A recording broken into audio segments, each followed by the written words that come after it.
नमस्कार दोस्तों, देवेंद्र वेलनेस में आपका स्वागत है। दोस्तों आइए आज बात करते हैं दालचीनी, जो कि एक प्राकृतिक औषधि मसाले के रूप में प्रायः हमारे घर में किचन में उपयोग की जाती है। साथियों यह दालचीनी दो तरह की होती है, पहला सीलोन दालचीनी, दूसरा केसिया दालचीनी। साथियों आइए देखते हैं यह दालचीनी का यह रूप है। यह बारीक फॉर्म में पिसी हुई है साथियों, इसका पिसा हुआ रूप है। इसके अलावा यह स्टिक के रूप में भी मेन रूप में मिलती है। फिर इसको हम पीस लेते हैं, इसको पीस कर ये इस फॉर्म में आ जाती है, जिसका उपयोग हम कई तरह से करते हैं।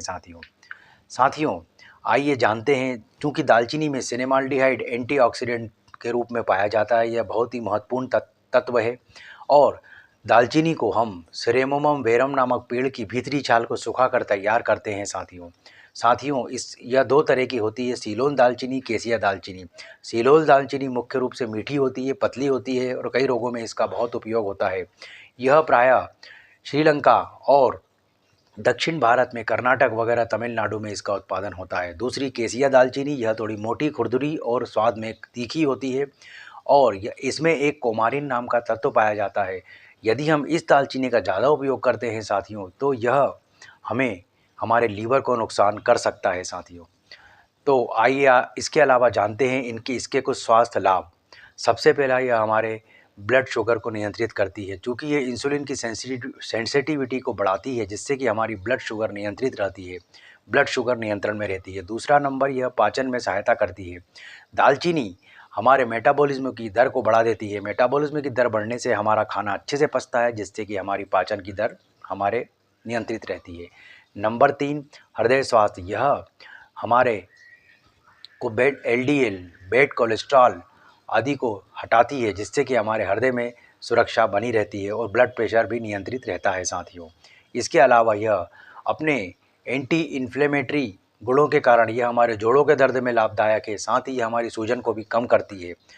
उसके बाद साथियों इसमें एंटीबैक्टीरियल और एंटीवायरल गुण होने के कारण दालचीनी में इसे हम सर्दियों में काढ़े या चाय के रूप में पी सकते हैं, जो कि हमें लाभप्रद रहेगी सर्दियों के लिए, सर्दी होने में। साथियों इसके अलावा साथियों आइए जानते हैं इसकी हम कितनी मात्रा खा सकते हैं। साथियों इसको हम आधा चम्मच या चुटकी भर थोड़ी सी लेकर गर्म पानी में मिलाकर खा सकते हैं। इसके अलावा शहद में भी इसे खाया जा सकता है। आधा चम्मच दालचीनी पाउडर लेकर 1 चम्मच शहद में मिलाकर इसे खाया जा सकता है। इसके अलावा इसका उपयोग रसोई घर में, सब्जियों में आदि में उपयोग होता है।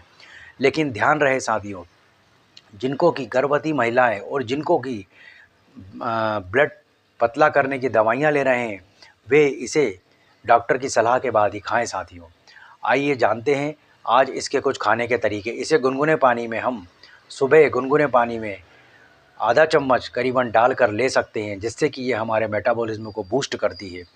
उसके बाद नंबर 2, इसे हम दूध के साथ भी ले सकते हैं। दूध के साथ थोड़ा सा आधा चम्मच के अंदर दूध के साथ, गुनगुने दूध के साथ रात में लें, तो यह हमारे नींद अच्छी आती है, हमें बहुत अच्छी लाभदायक रहेगी। साथियों इसके अलावा इसे हम फलों के साथ भी, ओट्स, आपके केला, सेवफल आदि पर काट कर उस पर छिड़क कर भी हम इसे खा सकते हैं, तो यह हमें लाभप्रद रहती है। साथियों इसके अलावा दालचीनी के कई लाभ हैं साथियों, जो कि हमें कई तरह से लाभ पहुंचाती है। इसका सबसे ज़्यादा, आपकी जानकारी के लिए बता दूं, इसका सबसे ज़्यादा उत्पादन इंडोनेशिया, चीन, वियतनाम में होता है। सबसे ज़्यादा पूरे विश्व में चीन में होता है। इसके अलावा यह दक्षिण भारत में भी उगाई जाती, इसका उत्पादन किया जाता है। साथियों दक्षिण भारत में कर्नाटक, केरल आदि राज्यों में इसका उत्पादन किया जाता है।